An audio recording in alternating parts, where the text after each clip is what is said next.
सुप्रभात छात्रों। आइए आज हम अपने नवम वर्ग के सभी छात्राओं के लिए जो षष्ठ पाठ हमारा है, षष्ठ पाठ संस्कृत साहित्य पर्यावरणम, जो जिसमें संस्कृत साहित्य पर्यावरण के बारे में बताया गया है, उस पाठ के थोड़े से सारांश को हमने आप सबों के बीच में पढ़ाया था। और फिर आज हम जो शेष हमारा पैराग्राफ बचा हुआ है, श्लोक है, 2-4 श्लोक है और पैराग्राफ है, यानी गद्य और पद्य दोनों है इसमें। तो इस संस्कृत साहित्य पाठ को आइए हम देखते हैं आगे और इस पाठ से अवगत होते हैं और फिर बढ़ते हैं अपने पाठ की ओर। इसमें कल इसके पिछले वीडियो में हमने पढ़ा था नाना द्रुम लता कर्णा शीत वार निधि शुभाम पदम सौगंधा कैस्ताम्राम शुक्लाम कुमुंद मंडले। देखिए इसमें जो हमारा श्लोक है उसका अर्थ आप लोग समझ लीजिए। नाना यानी अनेक प्रकार, नाना यानी अनेक प्रकार के, द्रुम लता किरणा यानी पौधों तथा लताओं से परिपूर्ण, द्रुम लता किरणा यानी पौधों तथा लताओं से परिपूर्ण, शीतवार निधि, शीतवार निधि शीतल जल से परिपूर्ण सरोवर, शुभाम यानी होता है, शुभाम का मतलब सुंदर, शोभायान। अब पद्म सौगंधी अस्के ताम्राम, इसमें भी देखिए जो हमारा पद्म सौगंधिका है यानी कमल फूलों की सुगंधों से, कमल का जो फूल होता है उसको उसके सुगंधों से शुक्लाम यानी श्वेत, और कुमुंद मंडले, कुमुंद मंडले यानी होता है कुमुदी, कुमुदिनी एक फूल का नाम है, उसके फूलों से। देखिए यहाँ इसका अर्थ भी आप लोग समझ लीजिए कि पंपा जो हमारा महर्षि वाल्मीकि द्वारा रचित पंपा सरोवर की सुंदरता का, विशेषता का वर्णन करते हुए महर्षि कहते हैं कि पंपा सरोवर पौधों तथा लताओं से परिपूर्ण है, उनका जल शीतल तथा स्वच्छ है, उसमें खिले कमल के फूलों की सुगंध से वातावरण क्या है, सुगंधमय है तथा उजले रंग, श्वेत यानी उजला, ठीक है, श्वेत का कलर यहाँ पे क्या दिखा रहा है, उजला कलर, श्वेत रंग के खिले कुमुदिनी फूलों से अति रमणीय प्रतीत हो रहा है। यानी प्रदूषण के कारण देखिए प्रदूषण के कारण प्रकृति का स्वाभाविक गुण जो है नष्ट होता जा रहा है, जिस कारण फल स्वादहीन, फूल गंधहीन तथा जल रोग कारक हो जा रहा है। हमें पर्यावरण को सदा स्वच्छ रखने का प्रयास करना चाहिए, क्योंकि प्राकृतिक पर्यावरण के अनुसार ही कार्य करती है। अभी हम लोग जो जिस चीज़ को देख रहे हैं वहाँ आप लोग ध्यान से देखिए कि प्राकृतिक भी हमें कुछ सिखा ही दे रही है कि जैसे आप लोग की मर्जी रहिएगा वैसे हम भी आपके साथ रहेंगे, इसलिए प्रकृति को हमेशा पर्यावरण के अनुसार ही कार्य करना पड़ता है। अब दिया है संस्कृत काव्येषु स्वच्छ स्वस्थ पर्यावरणस्य कल्पना स्वाभाविक रूपेण प्रवहन्तीनां नदीनां वर्णनं बाहुल्येन लभ्यते, जलप्लावनस्य वर्णनं तु विरलमेव। कह रहा है कि संस्कृत ग्रंथों में स्वस्थ पर्यावरण तथा स्वाभाविक रूप से बहती हुई नदियों का वर्णन पर्याय रूप से मिलते हैं, परंतु बाढ़ का वर्णन तो बहुत ही कम है। सूर्यतापित ज्येष्ठ मासस्य मध्याय वार्णभट्टेन वर्णिता, यानी यहाँ देखिए बार्णभट्ट ने यहाँ जो सूर्य तापित है ना, ज्येष्ठ महीना सबसे ज़्यादा सूर्य का तापमान ज्येष्ठ महीना में, यानी इस ज्येष्ठ मास के दोपहर की प्रचंड गर्मी का वर्णन किया गया है जो अति स्वाभाविक है। और एक और चीज़ है कि सहच स्वाभाविक, जो अति स्वाभाविक है, वस्तुतः स्वाभाविक रूपेण प्रवर्तमानानां ऋतूनां वर्णेन पर्यावरणं प्रति कवीनां संस्था दृश्यते।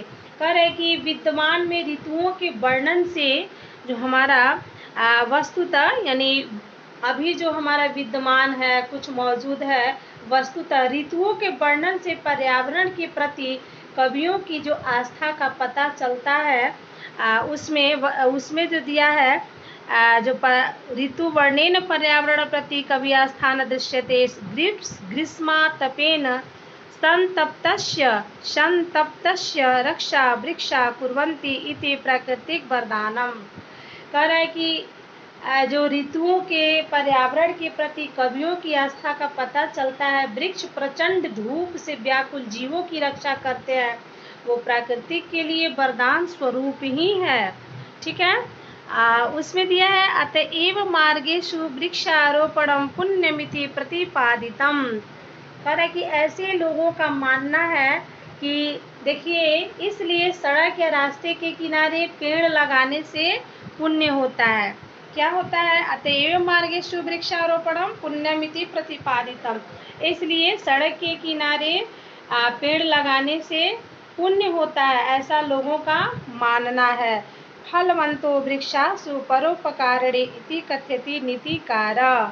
कह रहा है कि देखिए, नीतिकार भी यही कहते हैं कि फल लगाने वाले पेड़ महान उपकारी होते हैं। फल लगाने वाले पेड़ क्या होते हैं? महान उपकारी होते हैं। और पेड़ लगाने वाले व्यक्ति भी महान उपकारी होते हैं, जो कि पेड़ तो लगा देते हैं लेकिन ये नहीं सोचते हैं कि इस पेड़ से हमें सुख होगा। वो अगले पीढ़ी के लिए पेड़ को लगा करके चले जाते हैं। जैसे यहाँ दिया है, बहुत बहुत ही अच्छा श्लोक दिया है, स्वयं न खादन्ति फलानि वृक्षा स्वयं न वारिणी पिबन्ति नद्य। कह रहा है कि देखिए, वृक्ष जो है स्वयं अपना फल ग्रहण नहीं करता है और नदियाँ अपना जल स्वयं ग्रहण नहीं करती है। और वृक्ष देखिए, उसी प्रकार देखिए, वृक्ष दूसरों की छाया के लिए तत्पर रहता है और नदियाँ दूसरों को तृप्त करने के लिए अपने नदी का जो दूसरों के तृप्त करने के लिए, दूसरों को प्यास बुझाने के लिए ही होती है। वो स्वयं अपनी वारिणी यानी जल को ग्रहण नहीं करती है। अब दिया है नरा कन्याश्च वृक्षान प्रति ममताशीला इति शाकुंतले नाटके वर्ण्यत। देखिए, हमारे यहाँ जो लोग लकड़ियों और वृक्षों के प्रति ममताशील होते हैं, ऐसा शकुंतला एक नाटक है जिसमें इसका वर्णन किया गया है। फिर दिया है शकुंतला वृक्षान जलेन तर्पयित्वैव स्वयं जलम पीबती। ऐसा शकुंतला नाटक में वृक्षों को जल से तृप्त करने के बाद ही शकुंतला कहती है कि वृक्ष अपने फल से लोगों को तृप्त करके ही फल खाती है और नदियाँ जैसे जल से लोगों को प्यास बुझाती है, उसी तरह शकुंतला भी कहती हैं कि ये नाटक इसलिए वृक्षों को जल से तृप्त करने के बाद ही वृक्ष अपना जल पीती हैं। ऐसा इस शकुंतला नाटक में बताया गया है, वर्णन किया गया है। पातून प्रथम व्यवस्थिति जलम युष्माश्वपितेषु या। कह रहा है यहाँ देखिए, पातून जो उन अतृप्तों में पहले जल देने का प्रयास करते हैं, अर्थात जो स्वयं प्यासा रहकर दूसरों को जल पिलाने के लिए प्रयत्नशील रहता है, वह निश्चय ही महान होता है। वो क्या होता है जी? निश्चय ही वह महान होता है। किम च भट्टी शरत काले जलायेषु कमलानां तद्वर्तिनां भ्रमणानां च वर्णनम करोति। यहाँ पे देखिए, थोड़ा सा हम यही कहेंगे कि क्या भट्टी का आप लोग नाम सुनी है?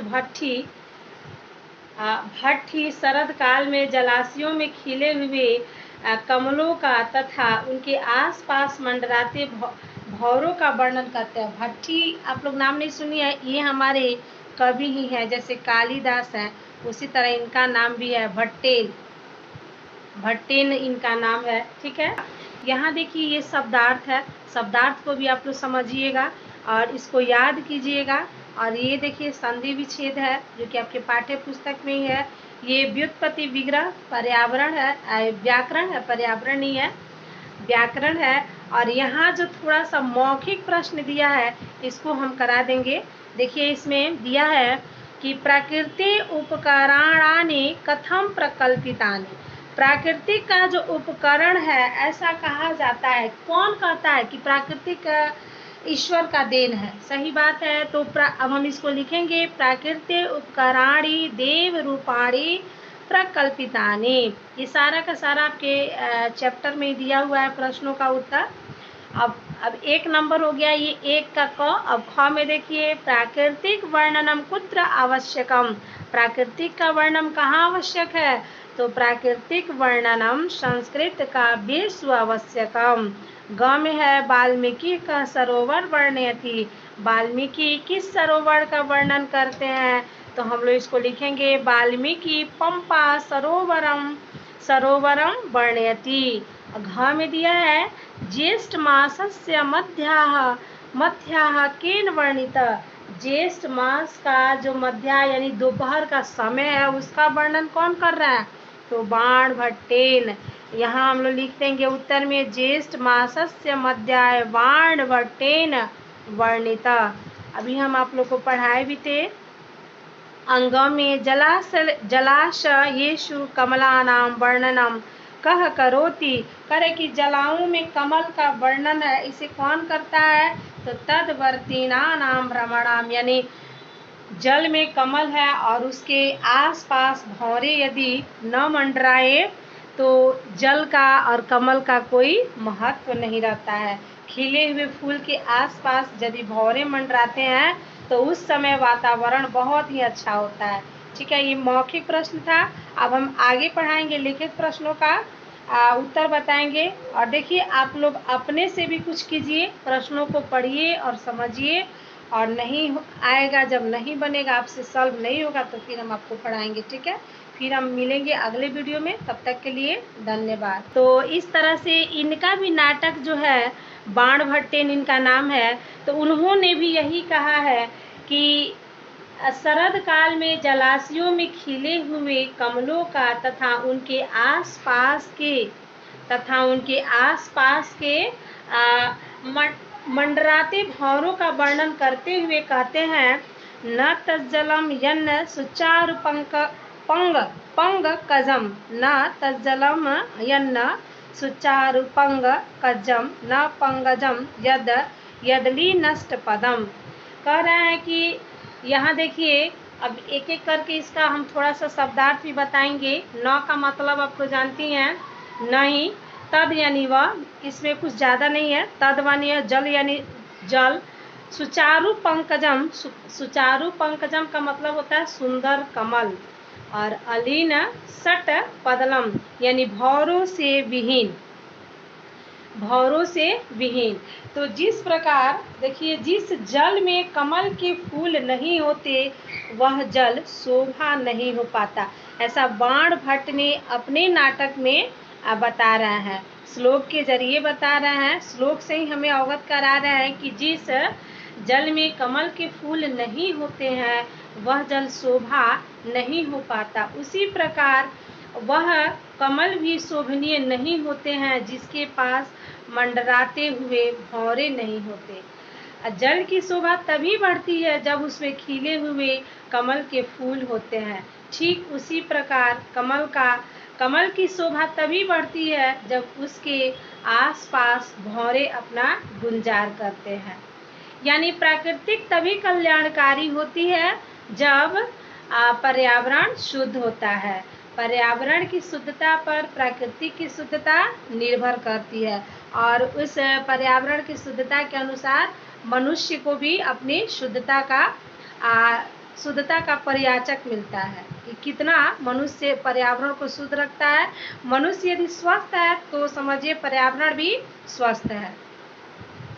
ऐसा बाणभट्ट के नाटक में वर्णन किया गया है। फिर दिया है बसंते तु सर्वा प्राकृतिक शोभनतरा भवति इति कालिदासः कथयति। यहाँ आप लोगों ने शकुंतला के नाटक में कुछ और सुना है और बाणभट्टी के नाटक में कुछ और सुने। अब आइए देखिए कालिदास के नाटक में क्या है, क्या कुछ खास है, इसको देखते हैं। द्रुमा सुषुप्ता सलीलम सपंदम सर्वप्रिय चारुतरम बसंती। कह रहे हैं कि कालिदास कह रहे हैं कि बसंत ऋतु में सारी प्राकृतिक सुंदर दिखती है। ऐसा कौन कहते हैं? तो कालिदास कहते हैं। बसंत काल में पेड़ पौधे फूलों से युक्त हो जाते हैं, यानी भर जाते हैं। सरोवर में कमल फूल खिल जाते हैं। सारी प्राकृतिक मधुमय अथवा मनोहारी दिखाई पड़ती है।